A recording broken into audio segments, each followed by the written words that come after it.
Warning! Kinda Murdery contains adult themes, explicit language, and descriptions of violence. It is not suitable for anyone, and we recommend you stop listening now.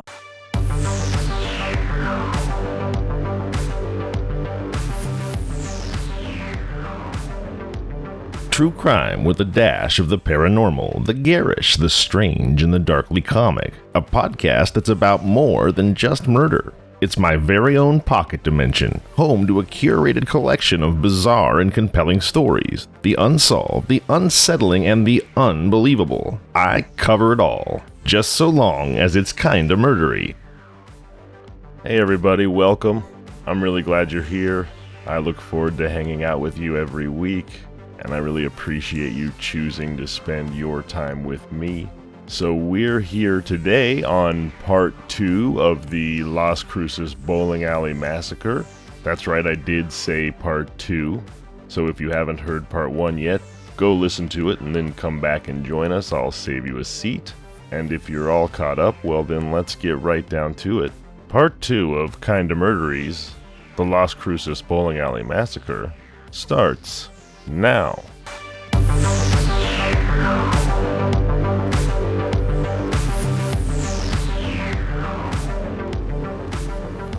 The call hits the fire department like any other at first. Just another line lighting up. Another voice on the other end trying to get words out fast enough to keep up with what they're seeing. Smoke at the bowling alley. That's the message that gets through clean. Everything else comes in fragments. The dispatcher pins down the address. Repeats it back, fingers already moving across the board, assigning units before the caller even finishes the second sentence. Engines are rolling out within seconds. Midday, traffic moving steady but not clogged, sirens cutting through it as the first trucks turn in, they see it. Smoke pushing out of the building, not pouring out in a full column, but steady enough that you don't have to guess what you're dealing with. It's coming from inside, finding its way out through whatever gaps it can. The front of the bowling alley is still intact. No broken windows, no collapse, nothing that suggests the place has already given up. Just that slow, persistent push of smoke that tells you something's burning where it shouldn't be. The parking lot still has cars in it. It's the middle of the day. Business open. Vehicles sitting where they were left. Nobody moving them. Nobody pulling out. The first engine comes to a stop out front. The doors open. Boots hit pavement, and the crew starts moving with the kind of pace that looks controlled from the outside but certainly isn't casual. They're on a mission. They're already reading the building before they get to it, watching the smoke, looking at the roof line, checking the doors and windows for any sign of where the fire's seated. The main entrance is still closed up, glass intact, no sign that anyone forced their way in or out. Smoke is collecting behind the glass, pressing up against the door and then slipping out where it can. That tells the firefighters that the fire's still inside, that it's getting bigger. They pull the line off the truck, drag it up to the entrance. One guy's feeding the hose, another flaking it so it doesn't kink. Someone's already reaching the door. Masks come up, straps are tightened down, air checked, no wasted motion, but nothing rushed either. You don't rush blind into a building you can't see through. The door gets opened and smoke rolls out thicker than it looked from the outside. It drops low, spreads across the entryway, and for a second it pushes back against them before the air shifts and they move in. The line goes first, then the crew follows it, stepping over the threshold into a space that's already lost most of its visibility. Inside, the layout opens up. Bowling lanes stretch out into the dark, the front counters off to one side, seating scattered where people would have been sitting not long before. You can't see far, just shapes, outlines. The way the smoke hangs and moves when you step through it. The heat isn't sitting right at the entrance. It's there, but it's not concentrated. That tells the firefighters the fire's deeper inside, further in past the front area, so they keep moving, staying low, following the hose as it feeds in behind them. One hand on it, the other working the nozzle. Water comes on in short bursts as they advance, testing, knocking back what they can reach, pushing toward where the heat picks up. Every step is deliberate. They're reading the floor under them, the air around them, adjusting as they go. Outside, more units are pulling in, staging along the perimeter, setting up for backup lines and support. From the street, it still looks like a contained fire. No one's coming out the front, no one's standing outside waiting to be helped. Inside, the first crew keeps moving forward into the smoke, closing the distance to wherever the fire is burning hardest. By the time the fire starts to give, the smoke inside the bowling alley thins out just enough for the crews to see past a few feet in front of them. Water has already been working the deeper part of the bowling alley, knocking down the heaviest heat. That heavy fist of hotness that was pushing back on them when they first stepped through the front doors has started to ease. It's still hot, still hanging in the air, but it's no longer the kind of heat that drives anyone out of the building. That's when the firefighters' focus shifts. Same movement, same pace, but now they're not just chasing the fire. They're seeing what the fire was hiding. The crew on the line keeps advancing, sweeping water across the floor, across the front counter, across anything that still shows heat. Behind them, another team moves in, checking along the base of the counter, along the seating near the lanes, making sure nothing is burning underneath or behind, making sure that there's nothing that could flare back up. As the smoke lifts, the layout of the bowling alley comes back into view piece by piece. The front counter is the first thing that resolves clearly, the register area, the space where customers would have been standing. Beyond that, the seating along the lanes, further back, the lanes themselves, stretching out toward the rear wall. The outlines sharpen as the air clears, and what the firefighters are moving through starts to look like a bowling alley again, not just a room filled with smoke. That's when they start finding people. It doesn't happen all at once. One firefighter moves past the counter and sees the first person on the floor near the front area. Another is found not far from the seating along the lanes.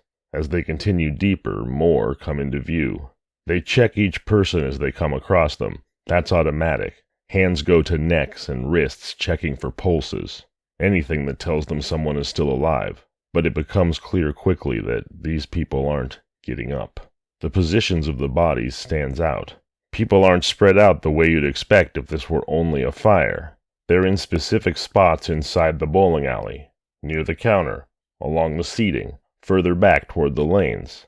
As visibility improves, those positions stay fixed, each one marking where that person was when everything stopped. The fire hasn't erased that. You can see where it burned and where it didn't. Sections of the floor are blackened. Parts of the counter show heat and smoke damage. Other areas, the seating along the lanes, portions of the approach to the lanes, are less affected. The pattern isn't uniform. More firefighters move through the bowling alley now, stepping around the counter, past the seating, along the edge of the lanes. They're still calling things out. Locations, what they're seeing. Short statements that carry across the space without slowing anyone down. Outside, additional units are staged. But the urgency is shifted. The fire itself is no longer the main problem. From the street, it looks like they've gotten control of it. Inside the bowling alley, the picture keeps filling in. Each section they clear shows more of the same. More people. Same stillness. They're all dead, and there's no indication that anyone made it out once the fire started. By the time the main body of the fire is knocked down, the crews inside have seen enough to understand that this isn't just a fire that they're working. They don't stop. Water still goes where it needs to go. Hot spots are still checked along the floor and behind the counter. But the way they move now, how they look at what's in front of them, that's different. Because at this point, it's clear there's more inside the bowling alley than the fire that brought them through the door. Water is still running across the floor when the first clear message comes out of the doorway. One of the firefighters steps outside, pulls his mask up toward his helmet, and leans toward the radio. He gives the address again, says the fire's been knocked down, then adds what they've found inside. There are people in there, several of them, and none of them are moving. Out in the parking lot, the crew's already staged hear it come through. Within a minute or two, patrol cars start pulling in, easing around the engines and the hose lines stretched across the asphalt. Doors open. Officers step out, and they start toward the front of the bowling alley, eyes already on the entrance. Smoke is still coming out through the doorway. Thinner now, but steady. At the threshold, a firefighter comes out from inside and meets the police officers there. The exchange is quick, face to face. Multiple victims. No signs of life. Crews still working their way through the bowling alley. The officers don't go in. They stop at the doorway and look through instead. From where they're standing, the front counter cuts across their view, separating the entrance from the lanes behind it. Beyond that, as the smoke keeps lifting, more of the bowling alley comes into focus. The seating along the lanes, the approach area, sections of the lanes themselves. One of the officers takes a step back and turns, raising his hand to the few people who've drifted closer than they should be. He walks them back toward the edge of the lot, putting more distance between them and the front doors. Another officer moves in the opposite direction, widening that space even further, making sure no one gets close enough to see inside. There's no crowd yet, just a handful of people who stopped when they saw the smoke and stayed when they heard the sirens. Inside the bowling alley, the firefighters keep moving forward.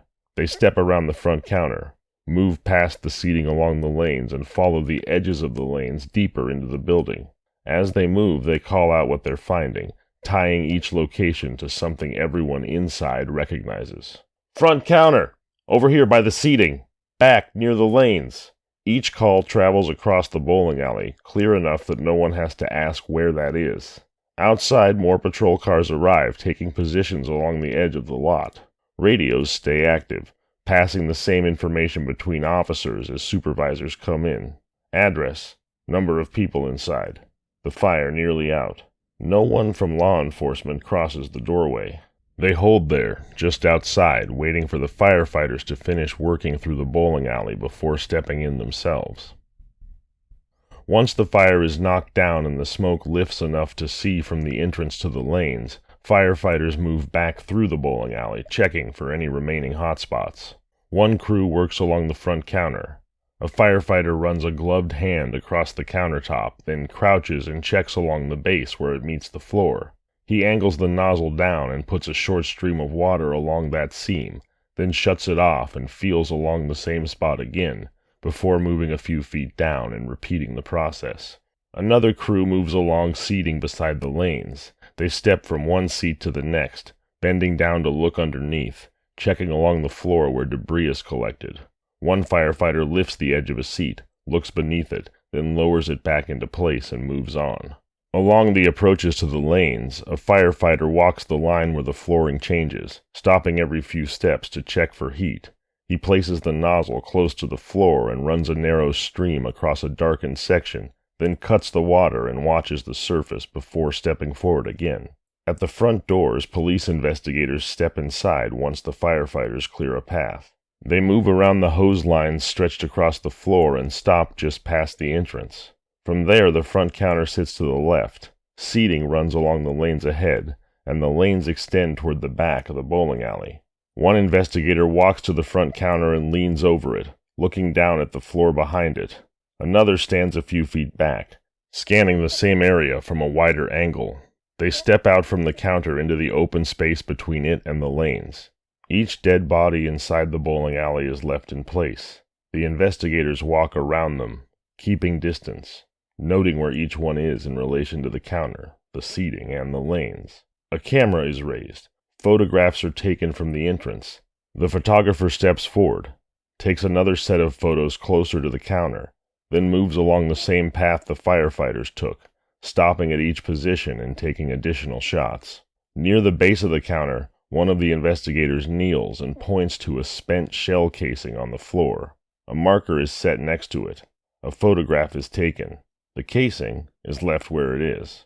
Further back, along the seating near the lanes, another casing is located on the floor beside a chair. It's marked the same way, photographed from multiple angles and left in place. The police continue moving through the bowling alley, following the line of the lanes, stopping wherever something is found.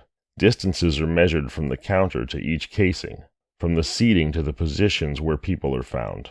Each measurement is called out and written down. In the area where the fire burned the most, investigators crouch and look at the floor. They follow the burn marks across the surface, tracing where the fire ran along the floor and where it stopped, noting how those areas line up with the rest of the bowling alley. Casings start coming off the floor one at a time. Near the front counter, a technician drops to one knee and leans in close before touching anything. He angles his flashlight across the tile, checking how the shell casing is sitting. Then he looks up long enough for the photographer to get one more shot. Only after that does he reach in, pinch the casing between his fingers, and lift it straight up so it doesn't scrape across the floor. It goes into a small paper envelope. the location called out before it's sealed. A few feet over, another shell comes up the same way. Then another, further back toward the seating along the lanes. They don't rush it. Each one gets the same treatment. Photograph, lift, bag, label. Every step tied to where it was found in relation to the counter, the chairs, the lanes. The distances get called out as they go, numbers written down while the positions are still fresh. As more of them come in, the differences start to show. One of the casings from near the counter is held up beside one taken from the seating area. They don't match. One is wider at the base, the other's narrower. The marks on the back where the firing pin struck don't line up the same way. They set those two down on separate evidence sheets. More come in. Same thing. Some match each other, some don't. Before long, they've got them split into groups, casings that share the same size and markings kept together, others set apart. Each group is tracked back to where it came from inside the bowling alley. Shell casings of different caliber tell investigators that more than one firearm was used in the crime. Once the casings are off the floor, they start looking at where the rounds ended up. Along the front counter, small impact points show where bullets hit. The surface is chipped in tight, clean spots, the edges darkened. Behind the counter, more impacts sit lower, closer to the floor, spaced out along the base. Each one gets photographed before anything else. A measuring tape comes out. One end goes to the floor, the other up to the impact point. The number gets called out. Someone writes it down. Then they measure from the counter to the same spot, fixing it in the room. Out by the seating along the lanes, more impacts show up. One near the leg of a chair, another along the edge of the walkway. An investigator crouches there, looking from the floor up toward the counter, then back again, lining it up without touching anything. Further back, along the approaches to the lanes, additional impacts appear. Some low along the surface, others higher along the wood just beyond. Each one is marked, photographed, and measured. Nothing gets moved without that process being completed first. By the time they're done working through that stretch of the bowling alley, every casing and every impact point is tied to a position. Counter, seating, lanes, with distances written down so the whole thing can be laid back out later exactly the way it was found. Another investigator comes up beside him and looks at the same area. They don't touch it. One of them points, tracing the edge of the darkened section in the air, then stands and calls for a photograph. The photographer steps in, takes a wide shot that captures the approach and the adjacent lanes, then moves closer and takes a second set focused on the dark area itself. A few feet away, closer to the walkway that runs behind the seating, a different investigator is working along the floor. He stops near a spot that hasn't been marked yet, crouches and angles his light down. Something catches the beam. He leans in, looks for a second, then lifts his hand slightly to get the attention of the others. They come over, one at a time. On the floor, just off the edge of the walkway, sits another casing that hadn't been picked up in the earlier pass. It's handled the same way as the others. Photographed in place, a marker set beside it, then lifted carefully and sealed in its own envelope with the location called out. Nearby, along the base of the seating, another area draws attention. The material along the lower edge shows heavier burn than the surrounding sections. One of the investigators crouches and looks along the base, following the line where the burn is strongest. He shifts a few inches at a time, tracking where it fades out and where it picks up again. He calls out for measurements.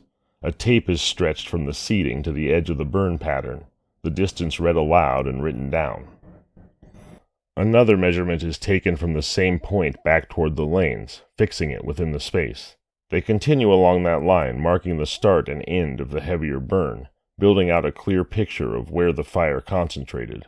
Behind them, closer to the front of the bowling alley, other investigators are still working through the earlier areas, double-checking positions, confirming measurements, making sure nothing was missed the first time through. In the back, the last section of the lanes and the surrounding floor are checked the same way as the rest.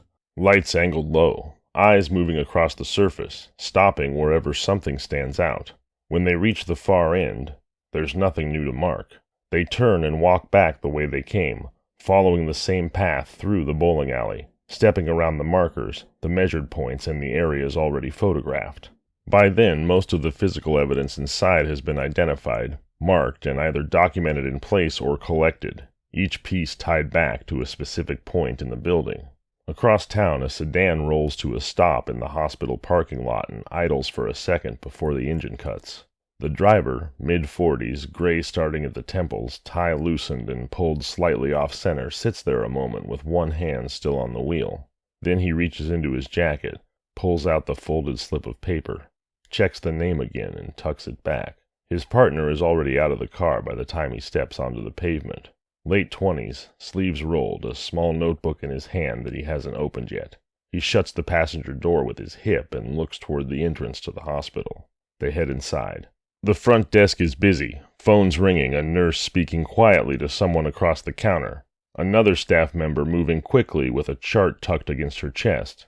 The older detective steps up, shows his badge, and gives the nurse a name. Melissa Rapace.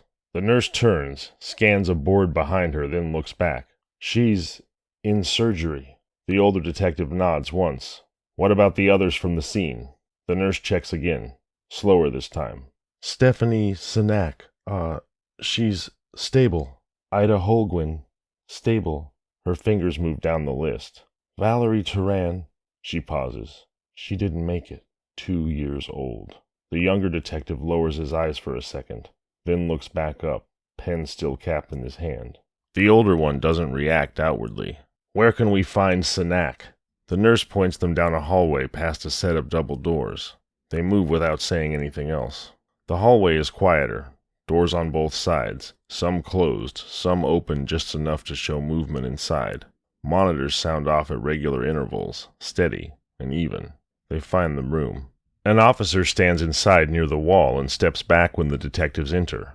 Stephanie Sinak is propped up in bed, an IV in her arm, skin pale under the overhead light, but her eyes are open and tracking. The older detective steps to the foot of the bed. "Ma'am," he says, voice low and even. "I'm with the Las Cruces police." She nods faintly. "I need you to tell me what happened inside the bowling alley." She takes a breath before she answers.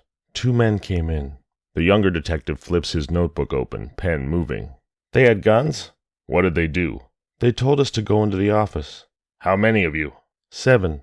The younger detective writes that down, underlines it once. "They walked us back there," she says. "Told us to get down."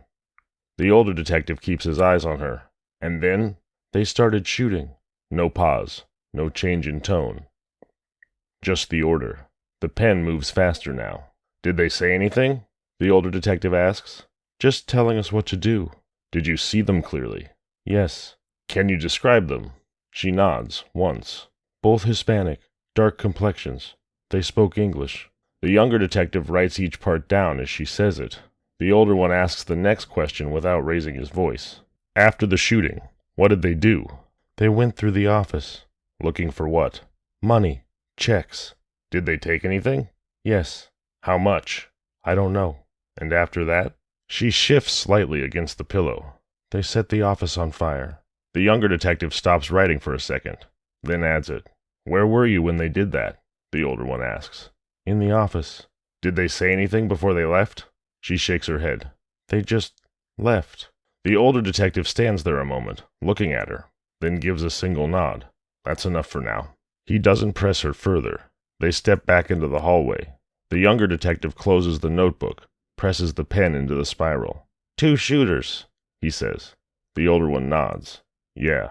They start back toward the front of the hospital. Behind them, in another part of the building, a 12-year-old girl is still in surgery after calling 911 with multiple gunshot wounds. Ahead of them, through the front doors, the parking lot is bright with morning light. Across town, the bowling alley sits under tape, the scene locked in place. 2 men walked in. 7 people were taken into an office. Then gunfire. Money taken. Fire set. But Stephanie Sinak survived to tell the police about it. All right, we're going to stop there. But please do join me next Wednesday. That's right, I'm moving the release date to Wednesday. Next Wednesday, April 15th, for part 3 of the Las Cruces Bowling Alley Massacre. And hey, if you know anybody that likes a good true crime podcast, a friend, a family member, somebody you bump into on an elevator, anyone really, hey, if you could tell them about the show, I sure would appreciate it. And I sure do appreciate you for listening. I'm Zevin Odelberg, and this has been Kinda Murdery. If you like the show, please subscribe, review, and tell your friends. You can find us on social media at kindofmurdery or email at kindofmurdery@gmail.com.